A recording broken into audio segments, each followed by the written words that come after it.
Balawo, Mouna, balawo! Le marché aux fruits tropicaux et aux poissons de Pointe-à-Pitre. Au bord de la mer des Caraïbes, des couleurs, des senteurs qui séduisent autant les Guadeloupéens que les touristes. Jusqu'à ce qu'il faille payer. Tout est plus cher, c'est des fois 2 € de plus, 3 € de plus, c'est beaucoup. Qu'en métropole? Oui. On peut trouver un kilo de laitue à 5 €. Les seuls produits qu'on ne va pas trouver chers, ce sont les bananes, on dira. Mais les fruits et les légumes ici, c'est cher. Cette colère contre la vie chère, elle a explosé il y a 6 ans. Des scènes d'émeutes, 1 mois et demi de grève générale. À l'époque, les manifestants s'insurgent contre la grande distribution, accusés de gonfler ses profits sur le dos des consommateurs. Depuis, les prix ont-ils baissé?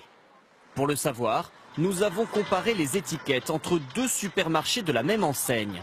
Un en Guadeloupe, l'autre en métropole. Une comparaison édifiante. En Guadeloupe, ce fromage est vendu 4 € pour 16 portions.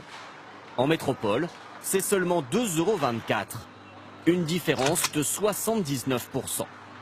La bouteille de soda en Guadeloupe coûte 1,91 €. Par rapport au prix en métropole, c'est 32% de plus. Ce déodorant coûte 6,35 €, 74% plus cher qu'en métropole. Enfin sur ce gel douche, 3 € de plus, une différence de 176%. Un écart énorme et quasi systématique. Mais pour la directrice du magasin, il y a une explication toute trouvée. Vous avez de l'import. Tout ça, c'est de l'import. Les bonbons également. Bon, tout ce qui est confiserie, c'est de l'import. Partie céréales, beaucoup d'import.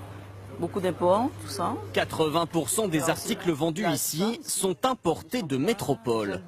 Et le transport ferait flamber les prix. Oh, ça peut aller entre 1,5, un coefficient de 1,5 ou 2 ou 3 même des fois. Donc voilà, le coefficient. Multiplié par 3 Oui. par rapport au prix de métropole. D'achat. Nous avons voulu vérifier. Le transport est-il vraiment le seul responsable de la vie chère? Direction donc le port de Pointe-à-Pitre. Ce matin-là, un porte-conteneur vient d'arriver d'Europe. Il y a à peu près de tout, il y a des produits de grande consommation, il y a des matériaux de construction, il peut y avoir même des voitures à l'intérieur des conteneurs. Maintenant, tout se met sous forme de conteneurs. 10 jours de traversée de l'Atlantique, plus le coût d'une journée et demie de déchargement. La facture monte rapidement. Ça dépend de la valeur des marchandises. On peut dire, pour donner un ordre de grandeur, c'est environ 1 500 € pour amener un conteneur, par exemple d'Europe jusqu'en Guadeloupe. Soit par exemple, sur notre gel douche, environ 60 centimes d'euros en plus par rapport à la métropole. Et ce n'est pas tout. Dans cette vaste zone de stockage, un nouveau coût vient s'ajouter. Une taxe spécifique à l'outre-mer.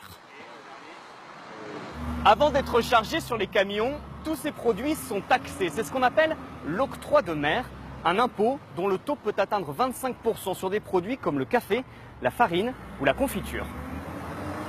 Toujours pour notre gel douche, encore 40 centimes supplémentaires, soit au total 1 € de plus. C'est beaucoup, mais ça ne justifie toujours pas l'écart de 3 € entre la Guadeloupe et la métropole.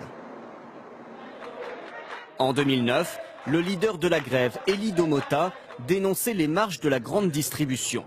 Selon lui, depuis, rien n'a changé. Il n'y aurait pas assez de concurrence entre les enseignes pour que les prix baissent. Et on se rend compte que ce sont 4 ou 5 grandes familles qui contrôlent l'importation et la distribution de produits alimentaires, qui contrôlent le conseil d'administration des banques et qui contrôlent également le commerce automobile. Ces familles, qui contrôleraient tous les supermarchés guadeloupéens, se font discrètes et ne se sont jamais montrées devant les caméras. Après plusieurs jours de négociations, un des 3 grands grossistes de l'île a toutefois accepté, exceptionnellement, de nous répondre. Dans son entrepôt, des tonnes de produits importés. Il tient d'abord à nous présenter une pile de prospectus. Je vais vous montrer, donc il y a un géant casino, un Carrefour Abîme. Il les a tous reçus récemment dans sa boîte aux lettres, preuve selon lui qu'il y a assez d'enseignes concurrentes en Guadeloupe. je pense que c'est largement suffisant parce qu'il y a une vraie concurrence des prix en Guadeloupe. Une vraie concurrence. Il n'y a pas d'accord pour maintenir des marges qui seraient plus élevées qu'ailleurs. Est-ce que vous savez que c'est interdit par la loi? Et nous avons l'État qui vient nous contrôler tout le temps pour vérifier si nous n'avons pas d'accord. Ils sont au courant de tout ce qui se passe sur le marché. Pour expliquer les écarts de prix, il avance d'autres coûts en plus du transport. Des assurances plus chères outre-mer et aussi des marchandises parfois abîmées quand elles voyagent en conteneur. Regardez par exemple la casse. Il assure que ses marges sont très faibles, mais refuse de nous en donner le montant.